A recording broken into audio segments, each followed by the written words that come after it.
my Throwback Thursday, I've mentioned the top 5 already, and you can look back on them on my YouTube channel because that's where they are only shared.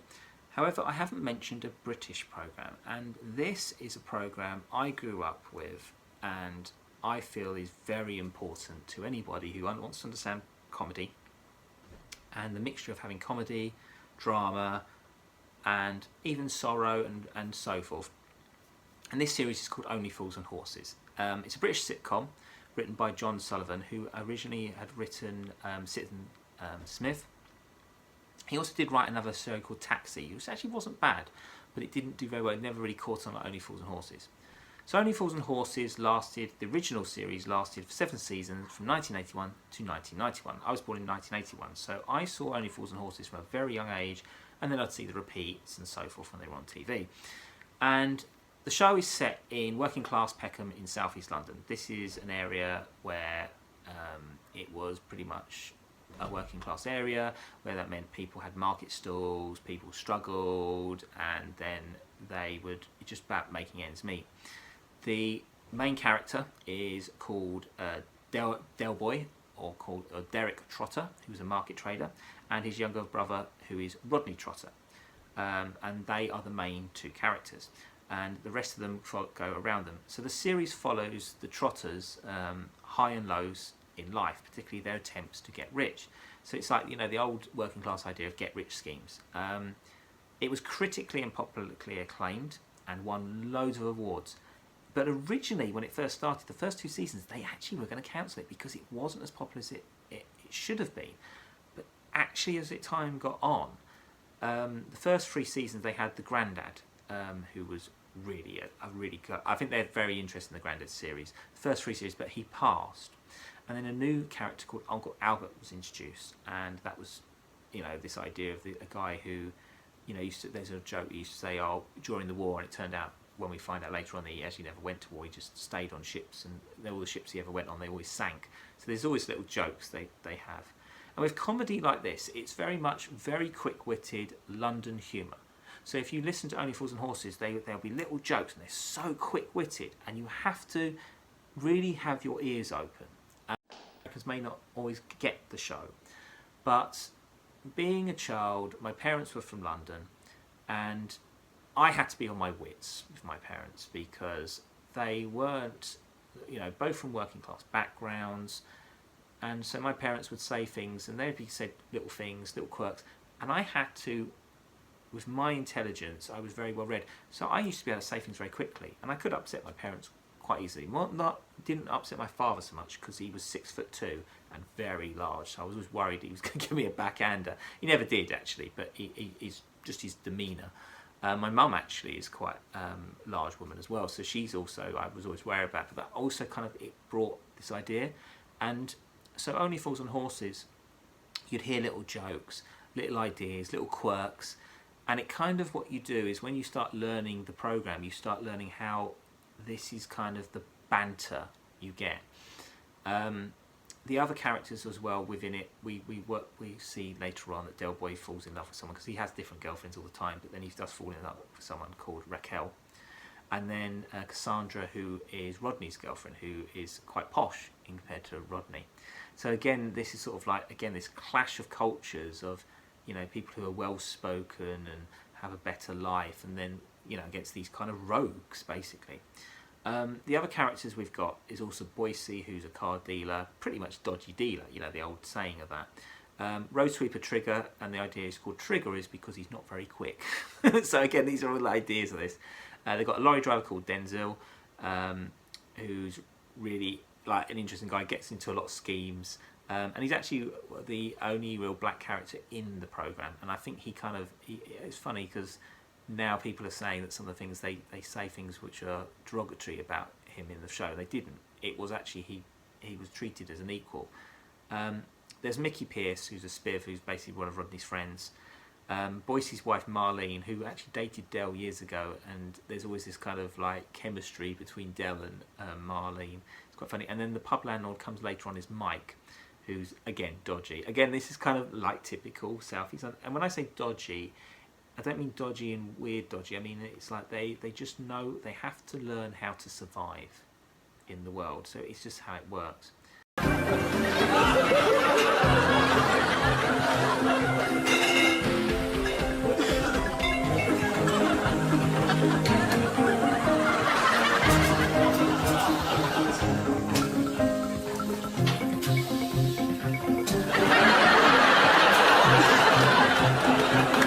It's a miracle. Yeah. Certainly it's a miracle, Rodney. It's our dear mum. She's up there smiling down on us, making sure her two little lads don't starve. No, I mean, I think it's a miracle that we've been doing this for 3 weeks now and we're not banged up in Nick. We ain't gonna be banged up in Nick. We ain't doing nothing illegal, are we? Ain't nothing illegal. We are selling public water to the public. That is where you're wrong. Because this water used to be public, and then Maggie, she privatised it, didn't she, eh? It now belongs to a board of directors and a load of investors. They sell it to us, we sell it on. All we're doing is repackaging it. It's a bit like, you know, Esso, they buy oil from Kuwait, don't they? Then they repackage it and they sell it on as petrol. Right? Nothing illegal in it. They could have you under the Trades Descriptions Act. You call it Peckham Spring, but it ain't from a spring. Yeah, well, Sainsbury's, they sell runner beans, but they ain't been round a track 3 times, have they? All right then. What about the claim on the label then? From an ancient and natural source? Yeah, the Thames. Can't be more ancient and natural than that, can it, eh? Anyway, we got a certificate from the Swans Committee saying this is some of the finest water they've ever analysed. Yeah. Because what they analysed weren't this. It was Malvern or Buxton water. Look, will you stop splitting hairs? Last fortnight, Peckham Spring has become Miles's biggest seller. He's doubled his order twice. Oh, look, go out there, see how Raquel's getting on, will ya? So, the original series was from 81 to 91, and then what really happens is, one of the clips I'll show near the end, is there was a 96 episode called Time on My Hands, and this is actually was the record for the highest UK audience for a sitcom, which was 24 million people. And the series has influenced British culture very much. Several words and phrases to the English language. Episodes are frequently repeated, and they have done different clips of it. They've tried to bring it back a few times, just little shorts, which is okay. Again, I think the original series was the best. But when we look at it, it's the whole idea of how this Fred is that Del Boy wants to become rich, and he always says to Rodney, one day, tomorrow we'll be millionaires. And just the different deals he goes through, different things. He gets conned, ends up with dodgy equipment. So, example, like he gets like briefcases, turns out they've been stolen, and he's got these briefcases but nobody knows the combination, so he's basically lost loads of money. There's a lot of different things in it, but one thing I would say about Only Fools and Horses, which is different from the shows I've mentioned before, is that with Only Fools and Horses, it has something that you can watch any episode and you will find from the person who hasn't got much sense of humour to the person who's quite highly quick-witted, they find something in it. And most people now would say it's dated. It's not. I think what you've got to understand is it was done in a time in the 80s, and London was a different time. England was a different time. You know, the 1980s, 1981 when it first started, high unemployment. There was an issue against the Thatcher Conservatives, a lot of problems. It's actually a reflection of now, really. Kind of, you could see the parallels. But the one thing is with it is the thread of the family, the solidarity of the brothers, how they get through things, and all the time, no matter what happens, as a family, they can get through things. And I think it was a really good program for people who are of working class origin to watch, because it shows that no matter what any unfortunate issues happen to the characters or any situation, is that they can always come around. May I ask you, once contact has been made, refrain from interrupting. Now, hands on the table. Fingers touching.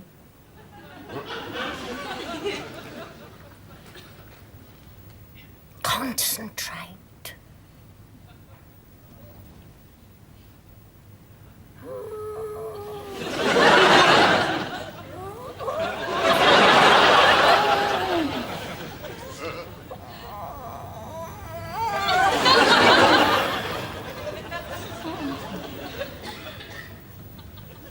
What's she doing? She's going.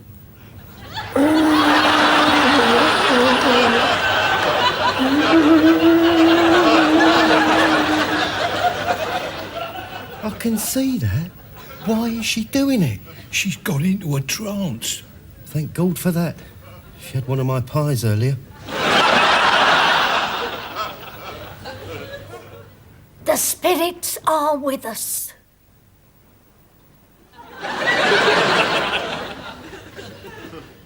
A man has stepped forward, a tall, elderly man wearing a black coat and a black hat. He wishes to speak to someone called Audrey. No, Aubrey. Aubrey?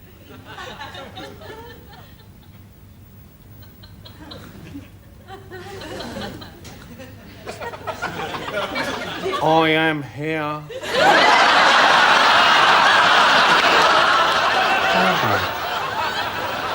It's my middle name. You never said your name was Aubrey. Nor would you if your name was Aubrey.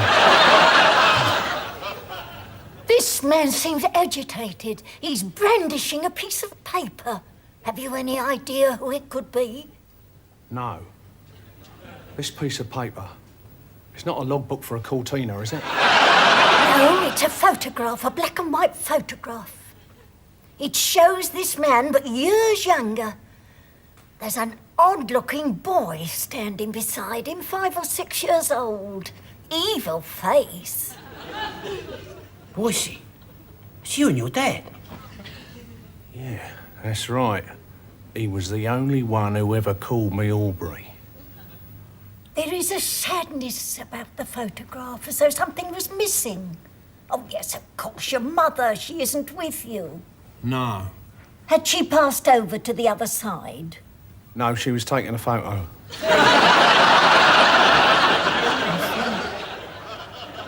This man is worried.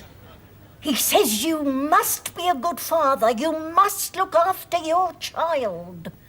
Is he having a pop at me or something? Elsie, Boise and his wife Marlene can't have kids. No, they've been trying for years, but Nitto. Yeah, they've had tests, things frozen, everything. The hospital have just about given up with him. He's low on something.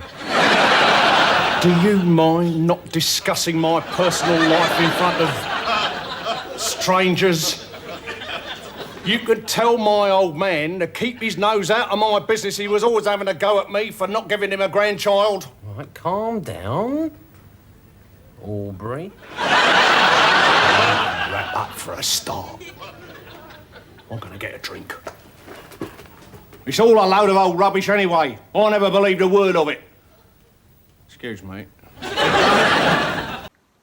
And I think that's important in a TV show, because TV shows can influence the way not only we think but also how we act, because we can always look at scenarios. I watch scenarios now of people telling me things, and I kind of laugh when someone says, "Oh, you can make money at Bitcoin and this quick rich scheme," and I immediately go back to my childhood. I remember Only Fools and Horses, the idea of doing this, doing that, and how it doesn't work and these things. And I think what it does, it's the idea of how it can really work in that setting in the modern day London. I think the other series, what was probably very good at that time, was Minder. But Minder, as good as it was a certain type of working class ideal. I don't think the humour was for everybody. It wasn't so general, I find. So I do think, and I think, like I said, BBC, there's going to be some BBC shows I'm going to mention on here as well, because there is some great stuff the BBC came up with. I think there's only one contemporary thing I'd say I think is worth watching, but most of the stuff in the 80s and 90s was very high quality, and I think that was due to because television, there was no internet, there was no cable really. So before then, TV and BBC was very important because that was like the only channels. You only had 4 channels: BBC One, BBC Two, ITV, and Channel 4. Only until like the late 90s, sort of mid to late 90s, we got Channel 5, and then by 1993, people were starting to get satellite and cable. Well, we call it satellite in the UK. We don't call it cable. But with that, I think the one thing we have to look at is that with all these things is that the influence of these TV shows are that as much as bad things happen, they're not negative. As much as Del Boy was a rogue, he never actually did anything illegal, didn't hurt anybody, didn't kill anybody, didn't do anything like horrible to people. Yes, he may con people, but that was just part and parcel of who his character, just to survive. And I think this is what's missing in TV, is that with that, we have programs now where everything seems to be, it has to be showing a message, it has to have a political dig. And Only Fools and Horses did it, political digs, but it did it in comedy, and it did it through subtlety. And that is a very hard thing to do as a TV program, to create subtlety. The Americans, or the programs I mentioned in America, they're very good, but they're very in your face in some respects. And sometimes when I want to watch something which just is, I can laugh at and just accept as what it is, Only Fools and Horses has that.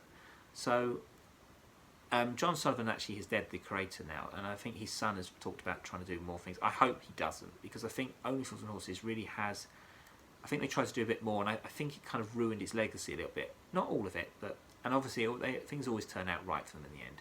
But I do feel that with Only Fools and Horses, it is one of them shows that if people want to look at the 80s and the early 90s as an ideal snapshot of what London life could be like, I think it's ideal. And I think it's good humoured, so it doesn't feel so depressing and so forth, but you can always get that ideal. And what it does also, it teaches you a lot about language, teaches you a lot about also the drive and the idea of, you know, what choices they make. You know, the choices Del Boy makes, when they're bad choices, the consequences are huge. But I'm going to be sharing little clips of episodes in between me talking about it, so you will notice that. And I think some of the clips are quite relevant, because I think they're probably 3 of my favourite clips from the whole show. Again, it worked 10 years. So anyway, so until then, this was my 6th favourite TV show, and there's going to be more coming soon.